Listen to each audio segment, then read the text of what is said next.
여러분, 우리 마음이 외롭고 고독하고 절망이 해야 예수님 찾습니다. 마음이 부요하면 하나님을 안 찾습니다. 고난은 축복입니다. 내가 원하는 대로 세상 만사가 되는 게 없잖아요. 바로 그 자리가 하나님을 만나는 자리예요. 내 뜻대로 다 되면 하나님 필요 없다고 생각해요. 오히려 안 되는 것이 더 하나님께 나가 무릎 꿇고 애원하죠. 집에 자식이 아파봐요. 새벽기도 당장 오지. 사고 틀을 바꾸세요. 중풍병자 걸린 사람들과 친구들 둘이 합작이에요. 본인도 그랬고 친구들도 그랬어요. 예수님을 만나보고 싶었는데 길이 없었죠. 그 사람들은 포기하지 않았어요. 그들은 지붕을 뚫기로 결정을 했어요. 여러분, 그래요. 문이 없으면 지붕 뚫으면 되죠. 지붕도 뚫을 길이 없으면 지하 땅굴을 파면 돼요. 안 되는 거 없어요. 여러분, 불가능은 없어요. 그 말을 우리는 조심스럽게 하는 거예요. 예수 안에서. 말씀 안에서는 내게는 불가능이 많지만 예수님 앞에 있으면 모든 것이 가능합니다. 모든 것이 응답이 있고 해답이 있어요. 여러분, 절대로 장애물이 있다고 막혔다고 포기하지 마세요. 여러분 자녀 포기하지 마세요. 여러분의 부모님들 포기하지 마세요. 어떤 방법으로든지 뚫고 가는 길이 있어요. 그 하나님이 주시는 길이에요. 이거 보는 재미가 보통 재미가 아닙니다. 빌라도한테 찾아간 거예요. 이 시체 놔달라고. 그전에는 그 말 못했어요. 그 말하면 예수 제자라는 걸 다 들킬 텐데. 그러니까 우리는 교회를 다니면서도 용기가 없는 거예요. 내가 예수 믿는다는 용기가 없는 거예요. 손해볼까봐, 비난받을까봐. 그리고 안 믿는다는 말은 하지 않고 그냥 믿고, 밥 먹을 때도 사람들 눈치 이렇게 보다가 밑에다 손대고 하나님 아버지 땡큐, 그리고 밥 먹고. 아니, 우리 예수 믿는 꼴이 그거 아니요. 특별 새벽기도 하면 나오고 보통 새벽기도 하면 안 나오고. 그러니까 무슨 헌신이 있겠어요? 헌신이 안 된다고요. 용기가 없는데 어떻게 헌신을 해요? 아무튼 예수 믿는 사람들 짜요. 어쨌든 손해 안 보려고 그래요. 욕 안 먹으려고 그러고 누명 안 쓰려고 그러고. 여러분, 내가 손해봐야 당신이 이익을 보죠. 내가 이익을 보면 당신은 손해보게 돼 있어요. 집에서도 마찬가지고 직장에서도 마찬가지고 사회생활도 마찬가지고 그런 거예요. 그리고 우리가 기도할 때 보면 자기가 생각하지 않는 기도를 막 해. 하나님 아버지 부름받아 나선이 어디든지 가오리다. 이거 뭐라고 막 해요. 눈 뜨면 싹 잊어버려요. 그게 우리예요. 우리의 헌신은 얼마나 변덕이 많은지, 우리의 헌신은 얼마나 입으로만 하는 것인지. 왜? 용기가 없으니까. 왜 용기가 없어요? 십자가를 못 봤으니까. 십자가의 보혈과 성령의 능력을 체험한 적이 없으니까. 하나님의 임재를 경험한 적이 없으니까. 그저 내 상식, 내 이성, 내 경험의 수준에서만 사는 거예요. 광야에 쫓겨간 세례요한, 아기를 낳지 못한 한나, 예언이 거절당한 예레미야처럼 처절한 환경에 있을 때 믿음의 실체는 시련의 검증을 받게 되는 것입니다. 감옥에 간 요셉, 풀무불 속에 들어간 다니엘, 아합 왕 앞에 대결하는 엘리야, 다 외로운 고독자들이었습니다. 그러나 그들을 지탱하고 있었던 것은 무엇입니까? 믿음입니다. 하나님은 선하시다. 하나님은 의로우시다. 하나님은 변함이 없으시다. 하나님은 영원하시다. 이게 속에 있었던 거예요. 그 많은 믿음의 사람들은 이런 생각을 했을 거예요.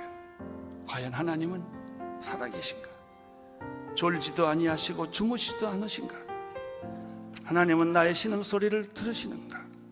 그런 갈등을 가지고 있는 순간에 그의 마음속에는 하늘의 별처럼 빛나는, 아침에 떠오르는 태양과 같이 솟아나는 그 믿음을 그들이 내면적으로 경험했을 거예요.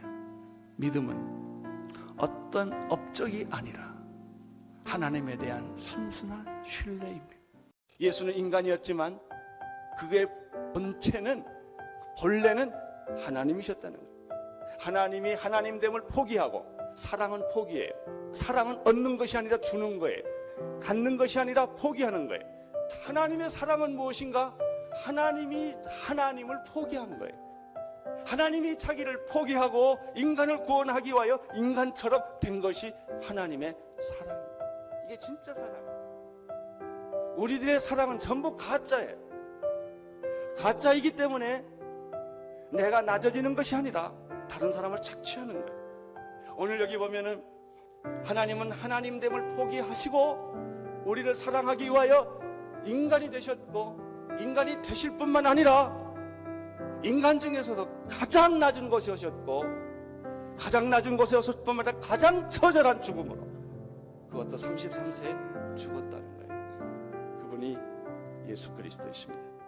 이스라엘 백성들이 애굽 땅을 탈출해서 그들이 홍해를 건너고 가나안 땅을 가려고 할 때 그들의 발을 잡은 게 뭐예요? 원망과 불평. 40년 동안 그거를 조금이라도 일찍 끝냈으면 이렇게 고생 안 할 걸.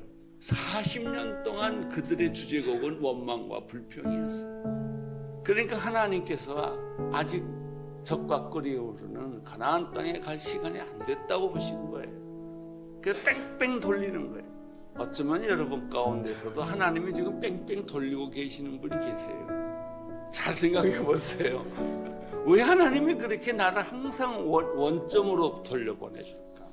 열심히 했는데 손에 쥐는 건 없고, 열심히 뛰었는데 앞이 안 보이는 거예요. 그게 여러분 마음속에 있는 원망과 불평 때문이죠. 가장 무서운 세력은 외부의 공격이 아니라 내부에서 일어나고 있는 원망과 불평의 소리입니다. 가장 무서운 적은 내 자신. 사탄이 무서운 게 아니에요. 사탄은요, 믿음으로, 기도로, 말씀으로, 성령으로 쫓을 수 있어요. 그런데 나는 내 자신을 못 이기는 거예요. 너무나 우리는 우리 자신에게 후하게 대접해주고 있어요. 변명하고 있어요. 우리는 우리 자신의 연약함에 대해서 하나님도 이해하시겠지, 이렇게 생각하면서 슬그머니 넘어가는 거예요. 그게 위기예요. 현대인들은 증거를 요구해요. 표적을 보여달라는 거예요. 표적을. 증거를 보여달라. 그러면 믿겠다. 하나님 보여달라. 그러면 하나님 믿겠다. 그런 얘기를 하는 거예요. 하나님이 없어서 하나님이 안 보이는 게 아니고 네 마음이 더러워서 하나님 안 보여요. 여러분, 여기 유리창이 있는데 밖에 안 보여요. 왜 안 보여? 유리창이 더러우니까. 유리창을 닦으면 밖이 보여요.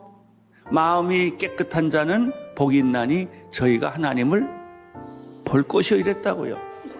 여러분, 얼마든지 하나님 볼 수 있어요. 하나님 볼 만큼 마음이 깨끗하면. 근데 여러분들은 하나님을 볼 만큼 마음이 깨끗하지가 않아. 더러워요. 이게 하나님을 보는 눈이 없는 거예요. 하나님을 느끼는 가슴이 없는 거예요. 하나님의 말씀을 알아듣는 귀가 없는 거예요. 그러나 진짜 여러분들이 귀가 깨끗하고 입이 깨끗하고 눈이 깨끗하고 마음이 깨끗하면 하나님을 보는 거예요. 기독교의 진리의 핵심은 간단해요. 자기 죽는 거예요. 아무든지 나를 따라오려거든 자기를 부인해라. 우리의 가장 큰 문제는 죽지 않아서 문제예요. 예수님은 십자가에 못 박혀 죽었는데 손과 발에 못을 박으면 못이 푹 들어갔어요. 우리 손에다 못을 박으면 못이 튀어나갈 거예요. 안 박혀서. 우리는 안 죽어요. 죽어라 그러면 기절해버려요. 죽는 척하지 안 죽어. 죽어야 삽니다. 안 죽으면 사는 부활이 없어요. 죽은 사람에게 부활이 있는 거예요. 죽기가 두려운 거예요. 포기하기가 두려운 거예요. 그러니까 예수님의 메시지는 뭐냐? 옛사람은 죽어야 된다는 거예요. 과거는 죽어야 된다는 것이죠. 그래야 미래가 보인다는 거예요. 내가 죽어야 살아난다는 거예요. 제자도의 원칙, 자기를 부인하고. 창세기에서부터 계시록까지 성경의 주제는 예수 그리스도이시기 때문에 어느 본문이든지 어느 책이든지 예수 그리스도를 어떻게 묘사하고 있는가에 관심이 있어야 합니다. 마태복음은 성취라는 단어로 마태복음을 설명할 수 있습니다. 예언의 성취, 율법의 성취. 의외로 마태복음은 이스라엘이 회복된다는 성취, 이방인을 구원하고 이스라엘을 구원하는 잃어버린 양을 찾는 그 하나님의 심정을 마태가 이야기를 합니다.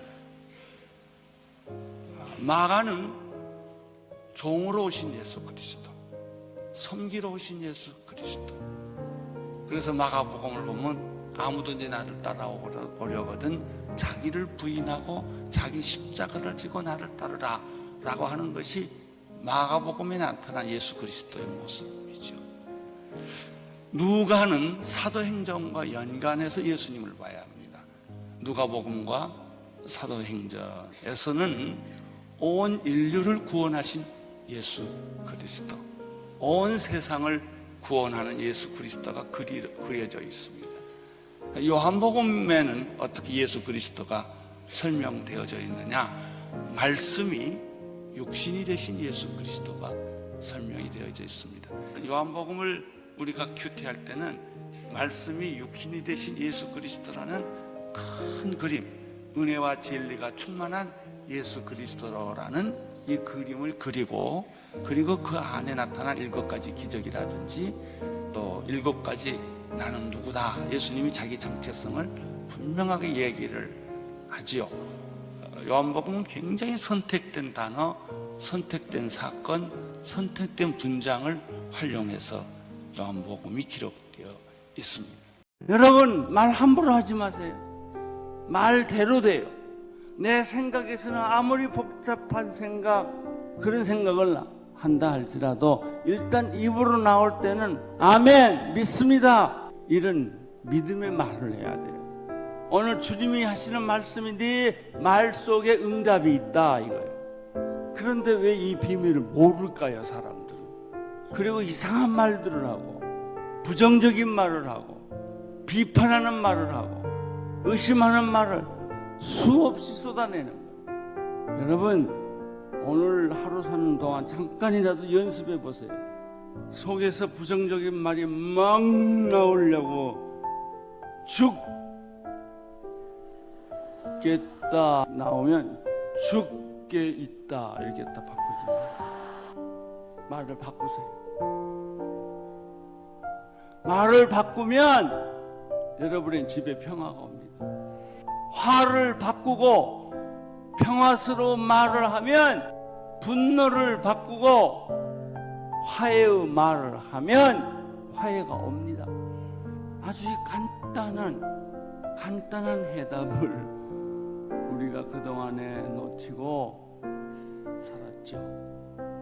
내가 그렇게 말했으니 내가 그렇게 될 것이다. 그 순간에 딸의 귀신이 떠났다는 거예요. 집에 가보니까 어린아이가 침대에 누워 있었다.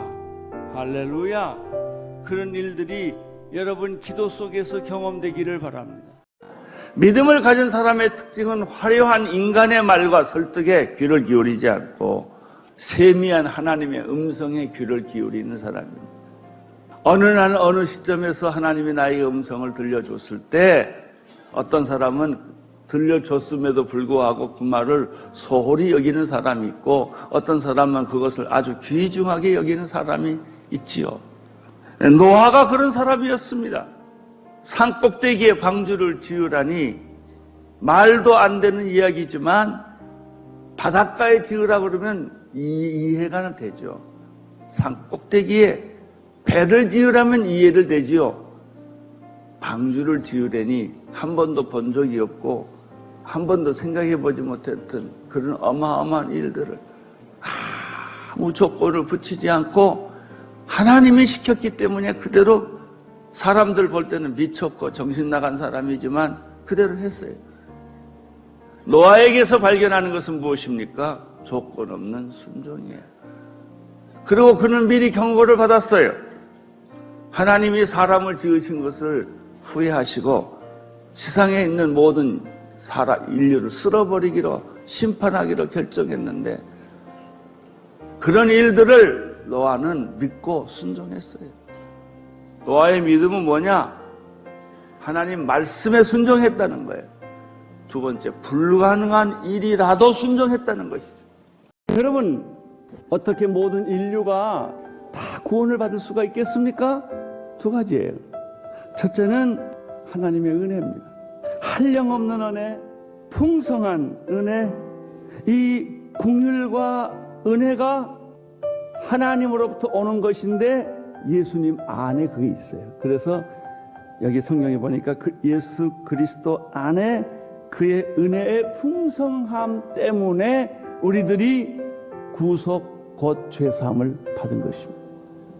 두 번째, 우리가 구원을 받은 것은 예수님의 피 때문입니다. 그의 피로 말미암아 구속 곧 죄사함을 받았습니다.